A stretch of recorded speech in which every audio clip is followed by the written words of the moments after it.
Segunda de Timoteo capítulo 3, hermanos, quise titular el día de hoy, persiste en la piedad.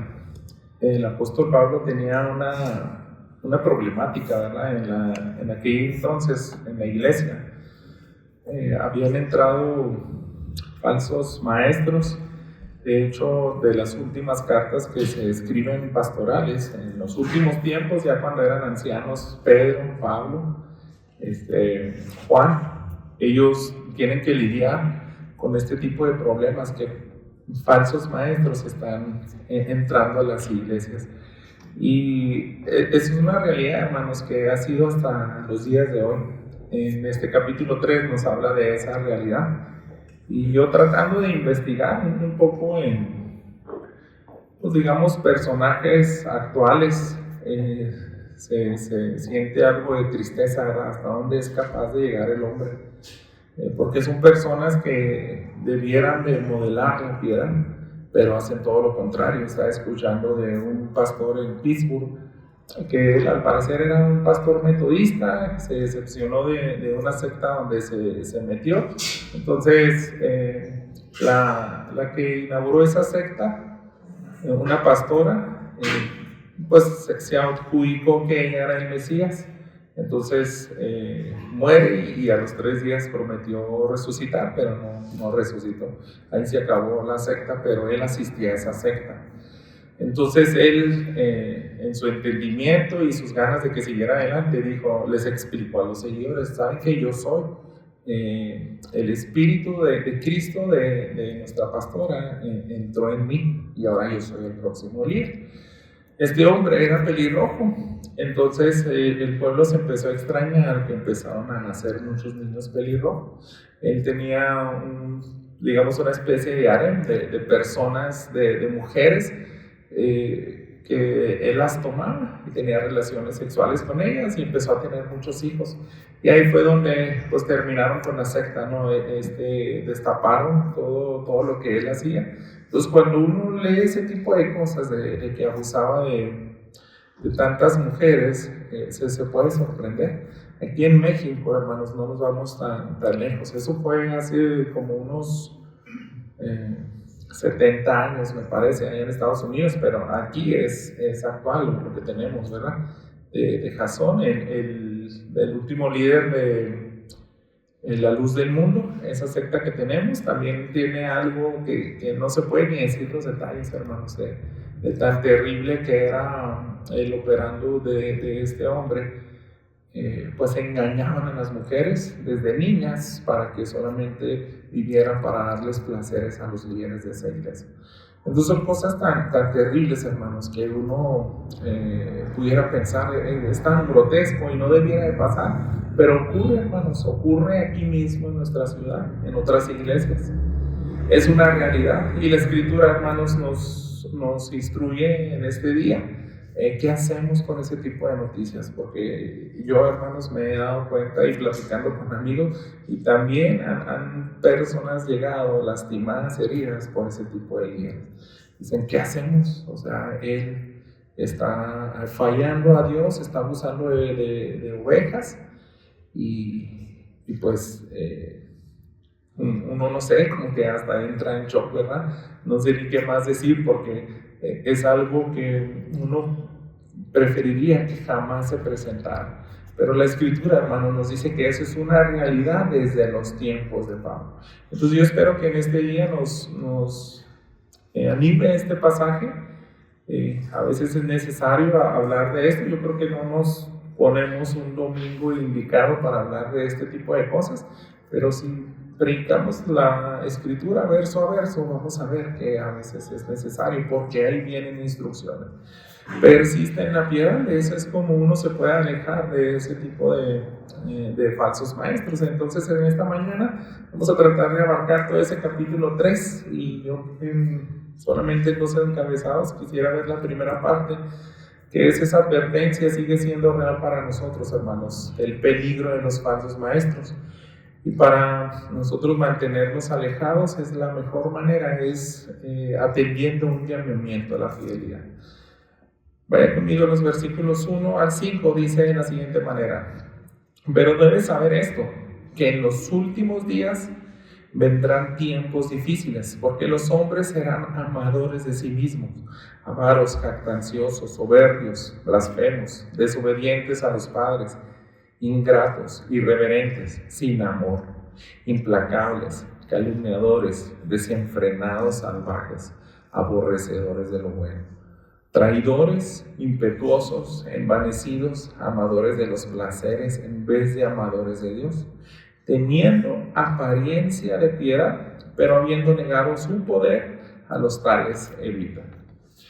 Puede ver, hermanos, que el apóstol Pablo advirtió a uno de sus discípulos, Timoteo, un joven pastor, para recordarle que eso es una realidad y que se tenía que cuidar. Y me llamó mucho la atención que usó un lenguaje para describir a ese tipo de hombres con demasiados adjetivos. O sea, son 5 versículos para decirle con una descripción tan exacta de a lo que pueden llegar a ser. Y hermanos, no solamente se refería a aquella época cuando el apóstol Pablo inicia en el primer versículo que le dice los últimos días.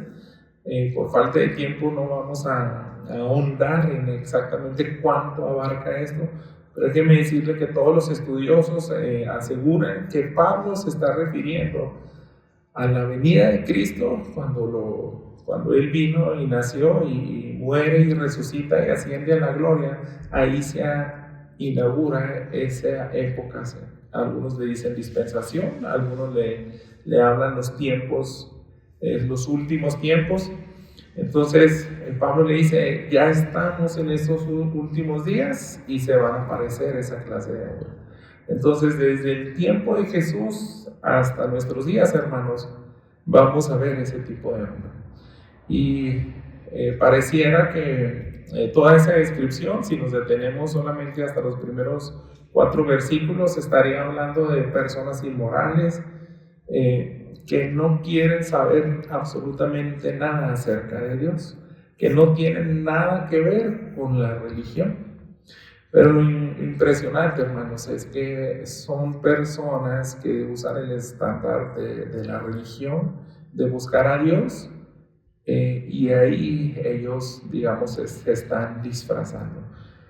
Usted puede ver que utiliza esa palabra en el versículo 5, dice, teniendo apariencia de piedad. Entonces es una característica, hermanos. Parece que son alguien inmorales en extremo, que no quieren absolutamente nada de Dios, pero la realidad es que se refiere a los clérigos. Cuando uno busca esa palabra en el diccionario, pues son líderes que quieren enseñar a los demás acerca de Dios. Y yo creo, hermanos, que la advertencia es a todo tipo de persona inmoral. Pero para Pablo le dice, los que más debes de tener cuidado son aquellos que se dicen ser líderes, porque ellos están negando el poder del Evangelio. No creo que haga mucha falta detenernos en esa lista de adjetivos calificativos que acaba de hacer. Tal vez algunos de ellos pudiéramos desconocer un poco las palabras, pero simplemente vea, hermanos, si dice amadores de sí mismos, es que son egoístas y solamente quieren satisfacer sus deseos. Y por toda la descripción que empieza a decir avaros, es que no quieren hacerlo en pequeñas cantidades, sino en desbordar sus pasiones. Jactanciosos y soberbios es porque uno los pudiera confrontar y decirle, estás mal. Pero ellos no se van a humillar y no van a reconocer. Para ellos son intocables, ellos están en lo correcto. Y blasfemos, pues podemos ver que por estar en esa posición de liderazgo religioso, están blasfemando el nombre de Dios, están viviendo y modelando todo lo contrario con su vida, lo que habla acerca de la palabra de Dios. Algunos comentaristas dicen que hasta literalmente pueden decir incoherencias, tonterías y cosas que afrentan el nombre de Dios. A eso se refiere con las blasfemas. Se va hasta desobedientes a los padres. O sea, Pablo no quiere generalizar, quiere decir exactamente de lo cuales pueden ser capaces de hacer.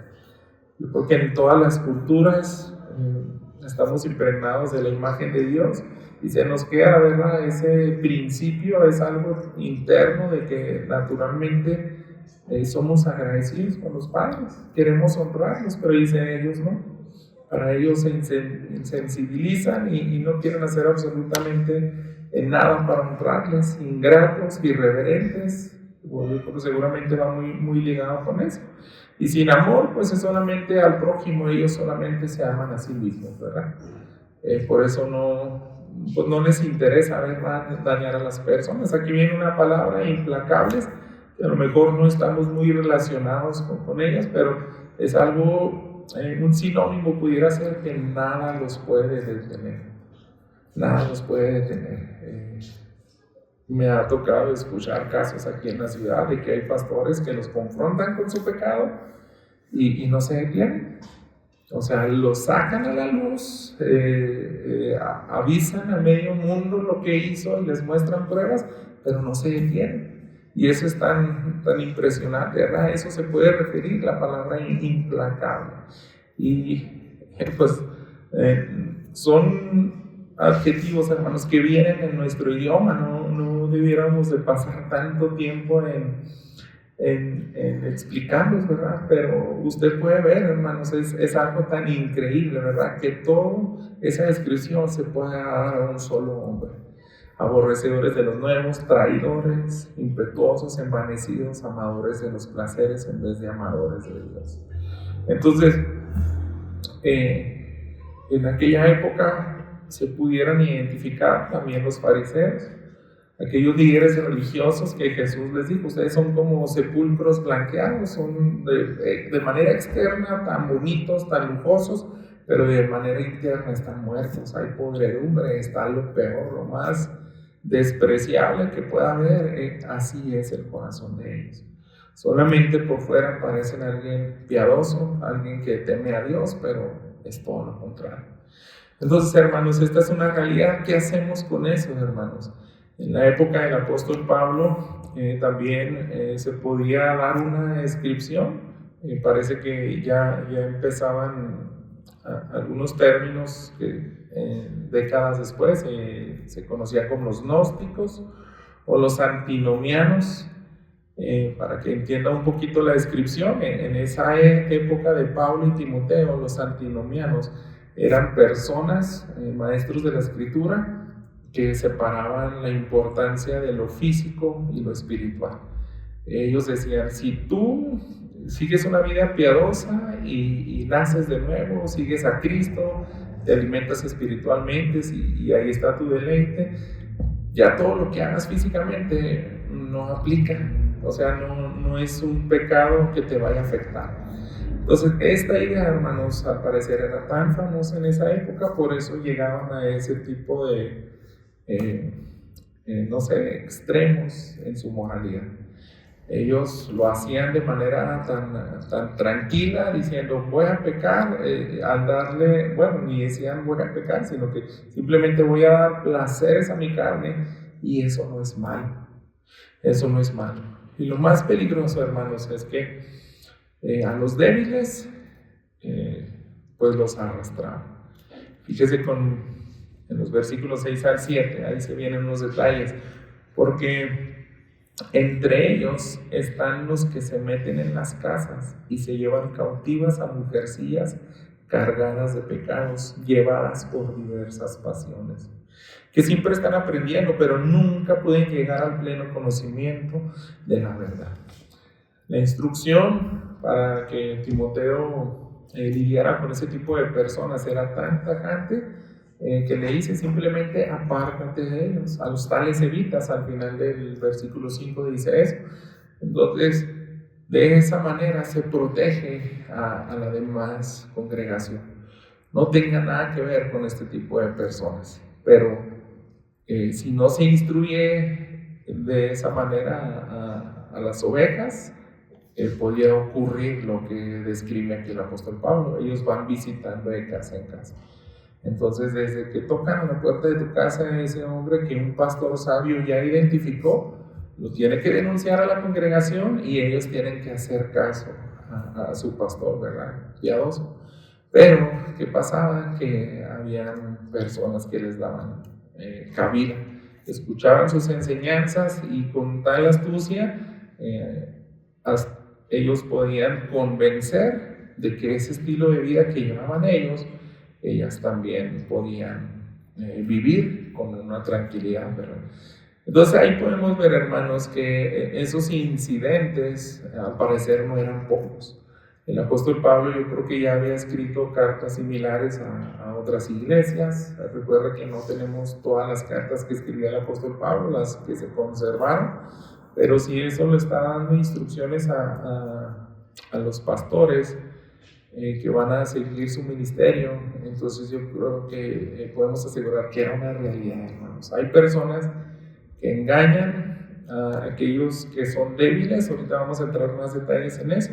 Y ahí vemos una realidad, hermanos. Satanás se aprovecha tanto de la inmadurez de los feligreses, de aquellos que tienen, digamos, cierta intención en aprender y congregarse, pero en realidad siempre son débiles.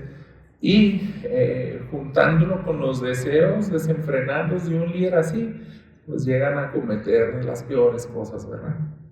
Satanás se aprovecha de eso, hermanos. Siempre está en la voluntad del hombre, principalmente, el que se lleguen a cometer ese tipo de cosas, hermanos. Y aquí aparece una palabra, ¿verdad? Mujercillas, los que estudian en el lenguaje original, pueden pensar pues en nuestra época se puede escuchar como un idioma despectivo, pero déjenme nada más simplemente describirle a qué tipo de personas se refería. Aquí mismo el apóstol Pablo está diciendo que ellas, en el versículo 6 dice, están cargadas de pecados, llevadas por diversas pasiones. Para que entendamos un poco esto, la Biblia de Estudio de MacArthur dice, agobiadas por la culpa emocional y espiritual de sus pecados. De alguna manera ellas no maduraron, hermanos. Ellas no comprendieron la gracia del Evangelio, el perdón y también la manera correcta de cómo lidiar con el pecado. Entonces ellas podían sentir una carga que no era sana, y cuando llegaban estos falsos maestros, de alguna manera las engañaban y decían, no es para tanto.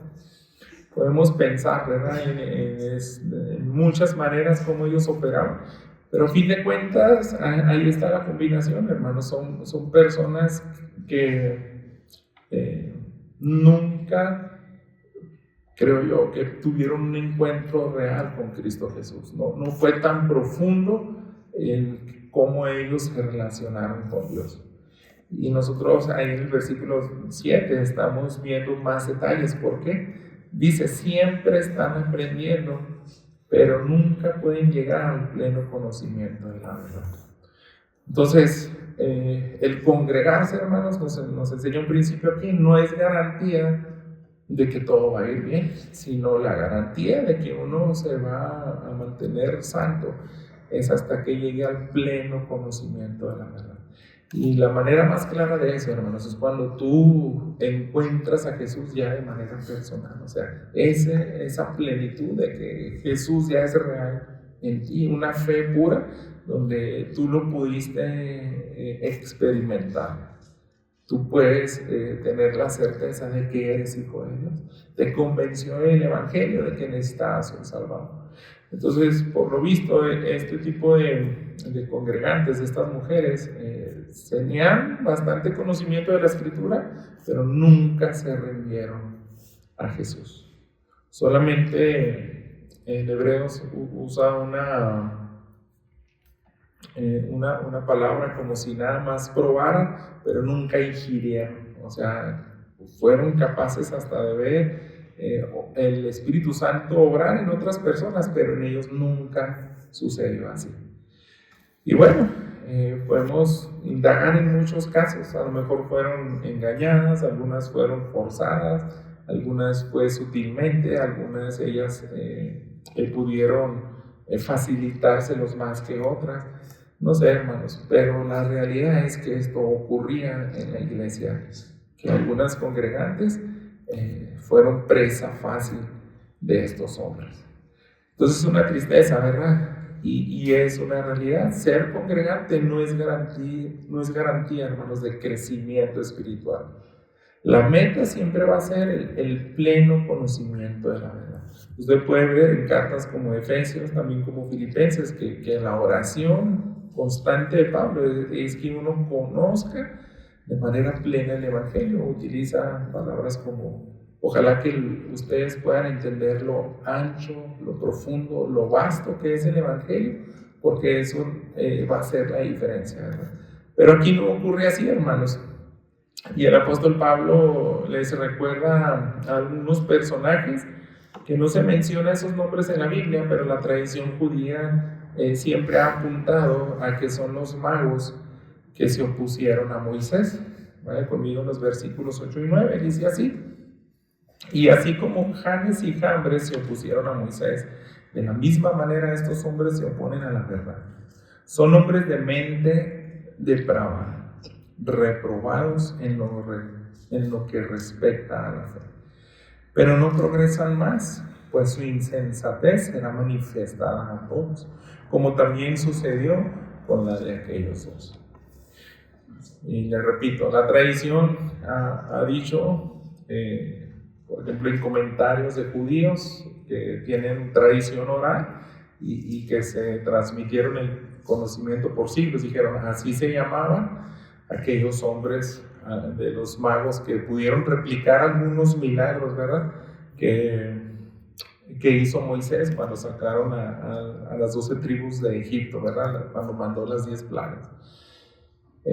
Sea o no el nombre exacto, algunos dicen que en arameo estos nombres se pueden traducir como aquellos que engañan y arrastran a la congregación, al pueblo de Dios. Pero el que el apóstol Pablo hable de Janes y Jambres, piénselo simplemente así, hermanos, es un ataque, no sé qué manera mejor decirlo, sino un ataque diabólico. Es un ataque directo al Evangelio que quiere oponerse a la verdad. En aquel entonces piense un poco en la figura de Moisés, ¿verdad? Era el siervo de Dios, que Dios le permitió tener milagros, manifestar milagros que en esa época nadie había visto. Cuando le hace el llamado y le dice, tú vas a ser mi mensajero y les vas a decir a Israel que lo voy a sacar. Bueno, y si no me creen, ¿qué voy a hacer? Y dice, mete tu mano en tu seno, cuando la sacas vas a estar leprosa, la regresas y va a estar limpia. Vas a tener también tu vara, la arrojas y se va a convertir en una serpiente. Y toda la autoridad que le dio para hacer también las 10 plagas, hermanos, junto con Aarón, estaba vindicando, estaba mostrándole a todo el pueblo que era el siervo de Dios, que Dios está hablando por medio de él. Entonces ahí, hermanos, no hay por qué oponerse al único Dios. Y los únicos que se atrevieron a hacer eso, y de manera tan deliberada, fueron magos, fueron personas que no querían someterse a Dios. De hecho, hermanos, en la tradición, déjenme decirle que comentan que es muy probable que estos hombres salieron de Egipto. Acuérdense que cuando ya pasaron la plaga de los primogénitos que mueren, todos aquel que no celebró la Pascua, y Dios había dicho, si algún extranjero quiere unirse a su cuerpo, celebre la Pascua, se puede convertir en un israelita, puede también recibir las bendiciones y unirse al pueblo de Dios, pero con esas condiciones, ¿verdad? Se tiene que circuncidar después. Entonces aparece, hermanos, la tradición dice eso, que estos hombres fueron hasta capaces de fingir que ellos se arrepentían y querían seguir al verdadero Dios. La tradición dice que ellos, al parecer, fueron los que incitaron a hacer el becerro de oro. Ya están fuera de Egipto y ellos, por eso, si todo esto es verdad, y Pablo como un judío y que conocía esa ley tradicional de los judíos, es decir, fíjense hasta dónde fueron capaces de alejar al pueblo de Dios fingiendo esa apariencia de piedad. Entonces piensen, hermanos, hasta dónde puede ser capaz este tipo de personas. Van a hablarte hasta de Jesús, van a decir que aman a Dios, van a decir que ellos son hijos de Dios, que son transformados, que son seguramente pues los más aptos para enseñarte acerca de la piedad, pero es todo lo contrario. A mí lo que hasta me erizó la piel fue cuando vi el documental y fotos de la iglesia de la Luz del Mundo, como tienen en su templo mayor, en su altar, unas letras grandes doradas que dicen Santidad a Jehová. Y tanto el fundador de esa secta, su hijo y su nieto, por décadas han abusado de mujeres. Entonces es tan increíble, hermanos, de lo cuales son capaces. O sea, tienen esa apariencia de piedad. Pero, ¿qué dice el apóstol Pablo? Solo es cuestión de tiempo para que ellos sean descubiertos. Vayan conmigo unas páginas atrás, ahí en la primera carta de Timoteo, en el capítulo 5, los versículos 24 al 25. Ya les había dicho también algo al respecto, que esto no se puede quedar así impune, hermanos. Dice así: los pecados de algunos hombres ya son evidentes, yendo delante de ellos al juicio, pero a otros sus pecados los siguen. De la misma manera, las buenas obras son evidentes y las que no lo son no se pueden ocultar. En otras traducciones están diciendo una de lenguaje actual, es simplemente tarde o temprano van a salir a la luz. Algunos puede ser en corto tiempo, algunos van a pasar muchos días, quizás años, para que salga a la luz todas sus malas obras, pero todo van a salir. Así que Pablo le dice a Timoteo: no te preocupes, en algún punto Dios los va a desenmascarar. Así que yo quiero hacer una pregunta, hermanos. Qué bueno que no la pueda contestar, pero me temo que la mayoría de nosotros hemos escuchado hablar de alguien así. ¿Has conocido ese tipo de personas incluso? Algunos las pueden conocer en persona. Y la exhortación, hermanos, es igualmente alejarnos de ellos. ¿De qué manera lo podemos hacer práctico? La segunda parte de nuestro sermón es el llamado a la fidelidad, y ahí es donde le va a empezar a decir a Timoteo: ¿cómo cuidas de ti mismo y también de la iglesia para que no termines asemejándote a ellos o arrastrado por sus prácticas?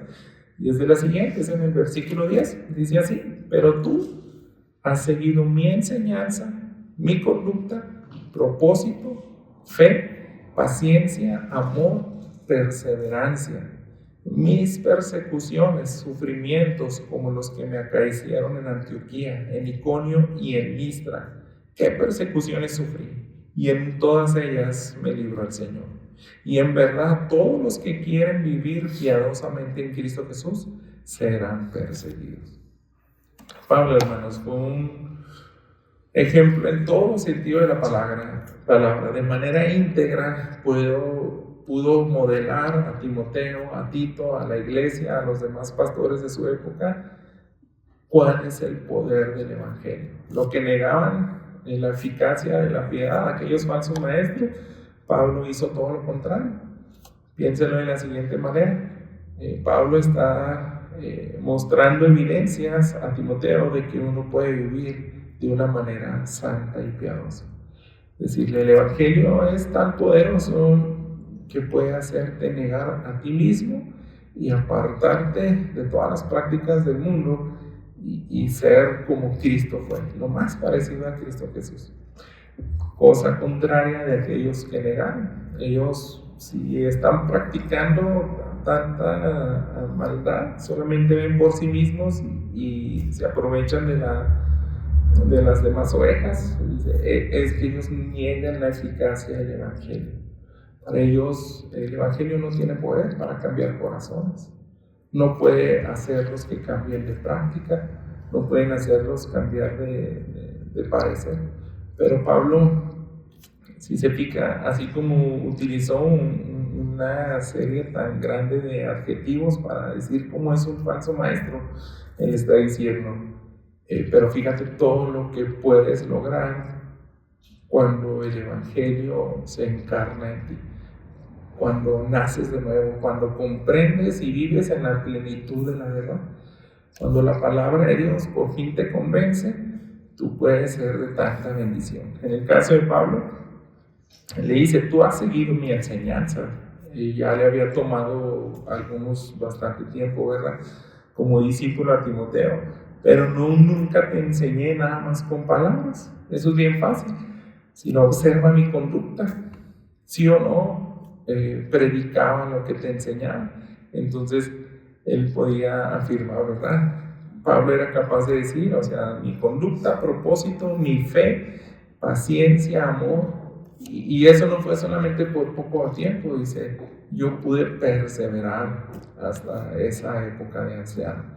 Ya está a punto de mencionarle que es cuestión de días que lo van a decapitar. Entonces dice, yo estoy por terminar mi carrera y pude ser fiel. Entonces, agrega algo, hermanos, que muchos de nosotros quisiéramos, guardárselo Pablo como algo muy particular, y son las persecuciones. Es decir, no, las persecuciones no le vienen a cualquiera. Las persecuciones se me hace que nada más es para los misioneros o los pastores que son bien aventados y predican mucho. Ellos son los que se ganan las persecuciones. Pero no es así, hermanos. Aquí yo creo que hay una regla espiritual que no debemos de ignorar, y es la del versículo 11, porque Pablo lo está diciendo de manera enfática. Dice, mis persecuciones, sufrimientos como los que me acaecieron en Antioquía, en Iconio y en Listra, qué persecuciones sufrí, y de todas ellas me libró el Señor. Así como fue una realidad esa persecución, pero dice el 12, en verdad, todos los que quieren vivir piadosamente en Cristo Jesús serán perseguidos. Entonces dijeron, eso no es nada más para mí, no es un caso especial para ciertos cristianos, sino que todos, hermanos, potencialmente podemos padecer. Y sobre todo, pues yo creo la regla espiritual es eso, que nadie se va a salvar si eres hijo de Dios, pero si quieres vivir para agradar a Dios, ¿verdad? Déjenme, quisiera ir un poco a los detalles de lo que pasó en esas circunstancias que habló Pablo, ¿verdad? Porque él menciona esas ciudades donde fue perseguido, y vamos a ver que subió de tono, ¿verdad? En la persecución. Vaya al libro de los Hechos, es en el capítulo 13, donde él empieza a hacer referencia de esas ciudades que le menciona a Timoteo. En el capítulo 13, versículo 50, dice así, pero los judíos instigaron a las mujeres piadosas y distinguidas y a los hombres más prominentes de la ciudad, y provocaron una persecución contra Pablo y Bernabé, y los expulsaron de su región. Entonces se fue a Antioquía, ¿verdad? De las ciudades. ¿Te acuerdas qué me pasó en Antioquía? Estaba predicando también, había respuesta, pero hombres malos y perversos convencieron a multitudes para que nos persiguieran, a tal grado de que tuvimos que salir de ahí. Vaya al capítulo 14, porque está mencionando también, ¿verdad? Iconio, Listra. Dice el versículo 2, pero los judíos que no creyeron excitaron y llenaron de odio los ánimos de los gentiles contra los hermanos. Versículo 4, pero la gente de la ciudad estaba dividida. Unos estaban con los judíos y otros con los apóstoles. Pero esto se agravó, hermanos. Vaya ahí también en el versículo 19. Dice así, pero vinieron algunos judíos de Antioquía y de Iconio, y habiendo persuadido a la multitud, apedrearon a Pablo y lo arrastraron fuera de la ciudad pensando que estaba muerto. Entonces usted puede ver, hermanos, que ahí hasta ese grado llegó la persecución y el padecimiento de Pablo, a tal grado que pensaron que había muerto. Yo creo que por eso le hace referencia a Timoteo esa experiencia, porque Pablo tenía incontables experiencias de persecución que le pudo haber citado a Timoteo, pero es como decirle, de las más graves fue esa, porque ellos aseguraban que yo ya estaba muerto, o sea, me arrastraron y dijeron ya, que no sé, se muera en la intemperie o que se lo coman los animales carroñeros, o ya no les importó lo que pasó con su cuerpo. Sin embargo, puede decirle a Timoteo, Dios me libró de ahí. Ustedes leen el siguiente versículo y se levanta Pablo. Se levanta, se sacude y entra otra vez a fortalecer a los hermanos. ¿Y qué podemos ver, hermanos? Que la palabra de Dios nos habla de que hay algo también tan poderoso obrando en el creyente que ama a Dios, que él puede experimentar también su protección. Puede experimentar la fortaleza del Espíritu Santo, aunque uno se gane persecuciones por amor a Cristo, pero te va a librar de ellos. Y yo quiero plantearle esa pregunta, hermanos, aquí, a lo mejor como una aplicación, ¿verdad?, de lo que nos podemos quedar en este mensaje. ¿Qué tanto deseas eso? ¿Te gustaría experimentar el amor de Dios así? ¿El poder de Dios? Entonces yo creo que debemos de persistir en la piedad, hacer el caso a las mismas palabras de Pablo a Timoteo, en la que empieza el versículo 10, pero tú has seguido mi enseñanza, mi ejemplo de vida, todo lo que te modelé, incluso en esos días de persecución tú has estado conmigo, sé que tú también has sufrido. Entonces creo que sería bueno, hermanos, considerar esa meta para evitar el autoengaño. Ese es el contexto, ¿verdad? Está hablando de los falsos profetas, de los falsos maestros, de los que tienen apariencia de piedad, y cómo te cuidas de ellos, tratando de hacer absolutamente todo lo contrario. Simplemente vive en el Espíritu, obedece a Dios, está dispuesto a padecer por Él. De lo contrario, tú puedes incluso caer en ese autoengaño en el cual caen ellos. Regresa a mencionarlos en el versículo 13, fíjese ahí en 2 de Timoteo. Pero los hombres malos e impostores irán de mal en peor, engañando y siendo engañados. Entonces, son capaces de decir que son piadosos, que enseñan a Cristo, que están en el camino de la santidad, que conocen las doctrinas esenciales, te pueden citarlas, y eso es lo increíble, ¿verdad? De que hablan exactamente como un maestro de la palabra, utilizan el mismo lenguaje, pero no son transformados, hermanos. O sea, su corazón sigue entenebrecido. Entonces, implícito, hermanos, ellos no van a padecer por Cristo. Ellos no están dispuestos a pagar ese precio.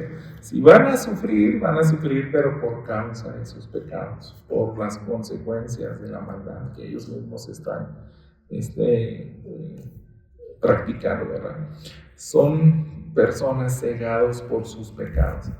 Hay una cita que yo creo que nos recalca, ¿verdad?, esa realidad. Puede ir a Mateo, el Evangelio de Mateo capítulo 7, que es algo que a algunos se les pudiera parecer increíble, ¿no? Pues si yo predicaba de Cristo, pero no sabía que estaba tan lejos de Él, pensaba que sus actos no iban a ser no iban a estropear su entrada al cielo. Pero fíjese lo que dice Mateo 7, los versículos 21 en delante.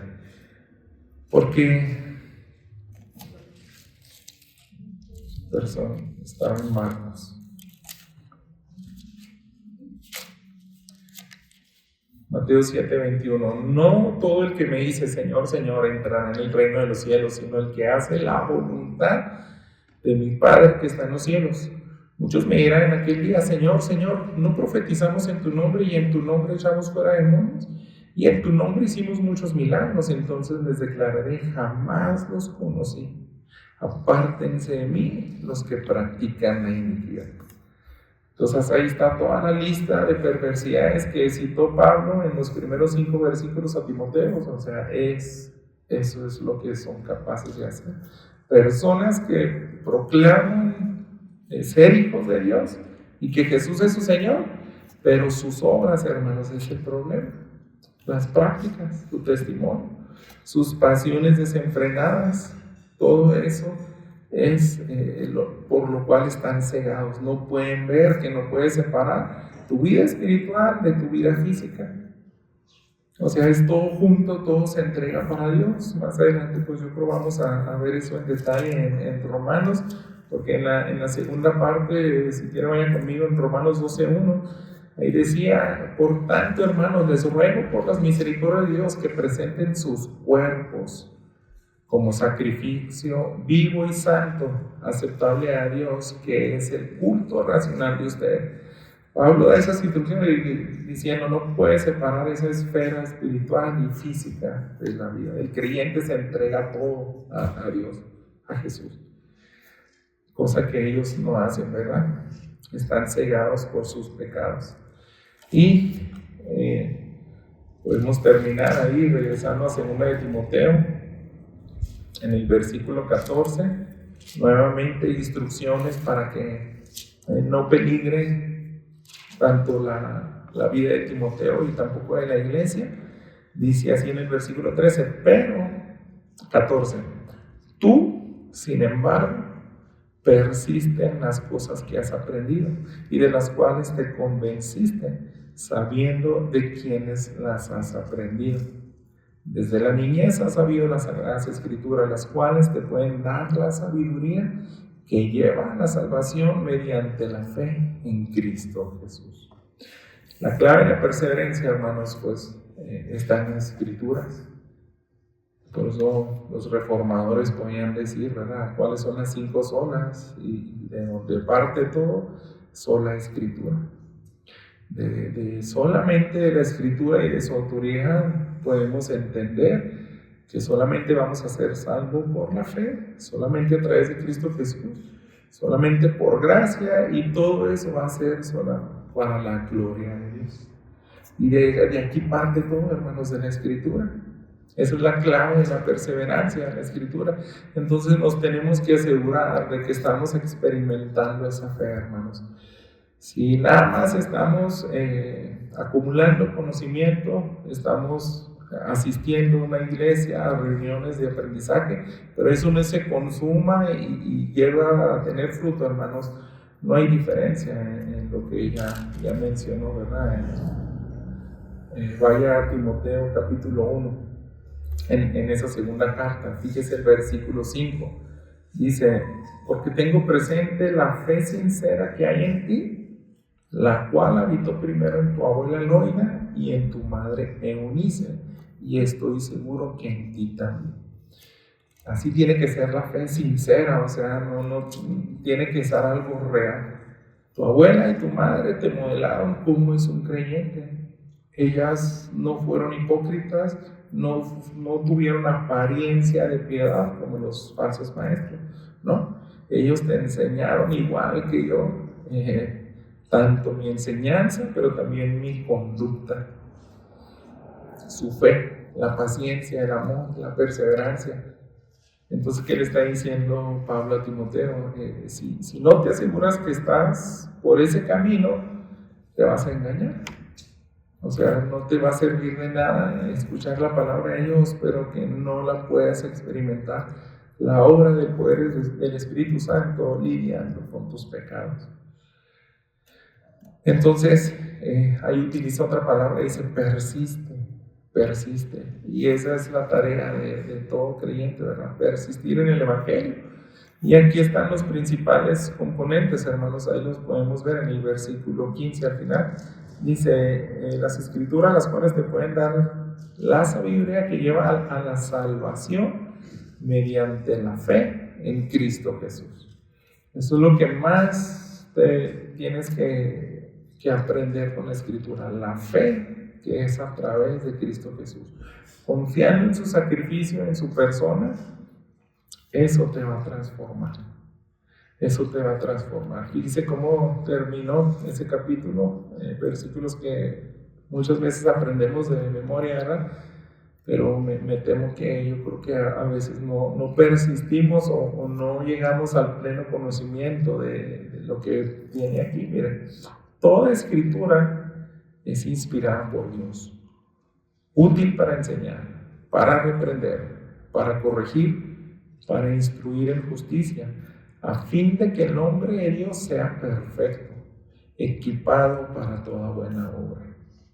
Y ahí podemos ver, hermanos, la escritura tanto es los que nos trae la salvación, nos induce al camino de la santificación y es la que nos va a ayudar a perseverar ahí, a mantenernos firmes y alejarnos de los falsos maestros.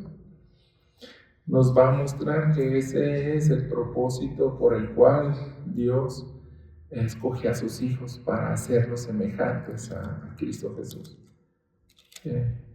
Fue Pablo mismo Pablo en Romanos, pero en el capítulo 8, que nos dijo esa verdad. ¿Cuál es el propósito por el cual somos salvos, hermanos?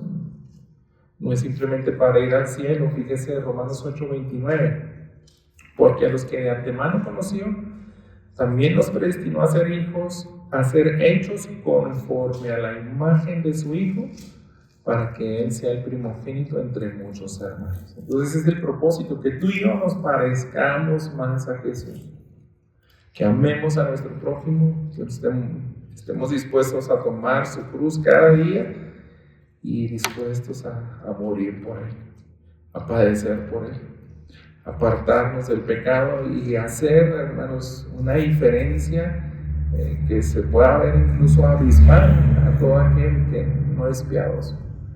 Que cuando ellos vean tu testimonio y cómo tratas a tu esposa, a tus hijos, cómo te comportas en el trabajo, van a decir: esa fe sí es real. Ellos sí son sinceros. Ellos no solamente dicen las cosas por decir, sino también nos las modelan. Y así es como se cuida de una iglesia, hermanos. Y tenemos esa bendición de tener la escritura misma. Como hijos de Dios, hermanos, debemos hacer el mayor contraste posible con el pecado, y eso se logra solamente creyendo por fe lo que la misma escritura declara de sí misma. Ahí, hermanos, es donde nosotros tenemos que aferrarnos al poder de la escritura. No tanto, a veces muchos quieren quitarle autoridad, es decir, que unos hombres la escribieron, que tiene errores, pero ¿qué es lo que Dios mismo dice de su palabra? El Espíritu Santo, hermanos, inspiró a Pablo para que él nos dejara estos versículos. Y Dios mismo te está enseñando este día, dice: toda escritura es inspirada por Dios. Todo lo que tenemos en este libro, hermanos, salió del corazón de Dios. Dios mismo te está hablando hoy. Te está desafiando a que vivas lo más santo posible. Pero ¿cómo es eso? Con la fe a través de Cristo Jesús. El lunes que tuvimos la reunión de varones, Marco nos dio un tema muy de tanta bendición, y nos explicaba cómo podemos ser llenos del Espíritu Santo. Es en ese momento cuando uno se humilla y tiene fe en el Evangelio, en Cristo Jesús. Son esos momentos que nos tenemos que llenar continuamente del Espíritu Santo. Entonces, cuando nos invade nuestra realidad del pecado, ahí es cuando nos humillamos y decimos: Padre, yo no puedo obedecerte, mis fuerzas no alcanzan para eso. ¿Cómo voy a perdonar a mi prójimo? ¿Cómo voy a amar a mi esposa, a mis hijos? ¿Cómo voy a tener misericordia del que no se lo merece? Entonces tú reconoces: no soy capaz. Entonces tú tienes que actuar en mí. Tu Espíritu Santo me tiene que poseer, porque yo no puedo. Entonces así es como le cedemos a Dios. Su Espíritu Santo nos llena, y ahí es donde podemos dar fruto, hermanos. Y es un fruto abundante y que permanece, ¿verdad? Entonces dice: toda escritura es inspirada por Dios, útil para enseñar. para reprender, para corregir. Porque a veces, hermanos, podemos estar durante años, piense si está en esa situación como aquellas mujercillas. La palabra de Dios es poderosa, si en algún punto tocarlas y decirles, yo puedo corregir ese pensamiento. Yo puedo corregir y puedo transformar corazones, puedo hacer volver en sí al peor de los pecados. No debemos de dudar, hermanos, que tampoco que sobre todo también tiene la eficiente poder para que algún falso maestro vuelva a eso. La historia habla, son muy pocos, pero sí lo hay, hermanos. Hay testimonios, a mí me asombraba porque un libro de Martin Lloyd Jones que hablaba de los avivamientos y de predicadores que se alejaron e hicieron sectas, dice, es bien raro, pero hay testimonios. Hay testimonios de que algunos se han arrepentido y los citaban y decían, en tal lugar, en tal país, en tal época, él inició una secta y después se arrepintió y dijo, me perdí, pero por gracia de Dios regresó con el poder de la Escritura. Entonces, el panorama, hermanos, para terminar, pues no es nada grato, es algo terrible que es una realidad que en estos días ocurre eso, hermanos, te va a decepcionar. Cuando es algo tan cercano, no sé, a mí me ha impactado, personas que han llegado y me dijeron esto me hizo un pastor. Y he sentido tanta tristeza, tanto coraje, tanta decepción y a la vez tanta necesidad de pedirle perdón hasta a nombre de esa persona y decirle, pues es que yo también soy pastor, yo también predico el evangelio, no entiendo cómo pasa eso, tal vez él nunca te va a pedir perdón, pero yo sí te puedo decir a nombre de Cristo, del evangelio, o sea, Dios no hace eso. Y en ese momento, hermanos, hay que dar esperanza. Si existe esa realidad de las cosas terribles, de lo que pueden hacer un falso maestro, también, hermanos, piense en que tenemos lo suficiente para mantenernos alejados de eso. ¿Y qué es, hermanos? Lo que él ya le dijo Pablo a Timoteo. Tú persiste en la palabra. Tú permanece también en la fe y que sea una fe sincera, no fingida, sino que sea práctica, que estés viviendo lo que estás aprendiendo, ¿verdad? Entonces eso es lo bueno, hermanos, sí hay esperanza para ser santo. Tenemos la Escritura que dice que es útil para enseñar, para reprender. ¿Y cuál es el propósito? A fin de que el hombre de Dios sea perfecto, equipado para toda buena obra. Así como Pablo que le podía decir a Timoteo, sí se puede ser un creyente que ama a Dios, que hace la diferencia, que está dispuesto a sufrir por él. Y nos quedamos con eso, hermanos. Usted tiene que persistir en la sana doctrina, tiene que asegurarse que la está viviendo y que su fe es real. Y siempre va a haber esos elementos del evangelio. Usted se va a ver como el pecador que es incapaz de vivir un buen testimonio sin la ayuda de Dios. Y ahí en ese momento de humildad a decir, yo me aferro a ti y quiero que tú obres en mi vida, que me mantengas santo, puro, porque esto ya es una realidad, siempre ha existido y arrastran a muchas personas, a muchos congregantes. Yo no quiero que me arrastre a alguien así, que alguien me engañe con sus sutilezas, sino yo quiero todo lo contrario. Quiero decir como Pablo a las personas que puedo impactar, se puede ser santo. ¿Por qué? Porque en la Escritura hay poder, hermanos. Hay poder para instruir en justicia a fin de que usted sea perfecto. ¿Qué le parece si oramos, hermanos? Le pedimos esa bendición a nuestra iglesia que nos guarde del mal. Señor, en esta mañana nos has recordado de que estos tiempos son los mismos del apóstol Pablo y que existen pastores, líderes que niegan el poder de tu evangelio con sus actos. A veces quisiéramos que esto no existiera porque manchan el Evangelio, pero queremos decirte que nosotros queremos permanecer firmes, queremos alejarnos de ellos, queremos demostrar que tu Evangelio sí transforma corazones, que tu palabra nos mantiene santos y apartados del pecado. Tal vez no perfectos aún, pero sí viviendo en fe de que algún día tú nos vas a dar cuerpos perfectos, ahora sí una mente transformada, que ya no va a poder pecar cuando estemos en tu presencia.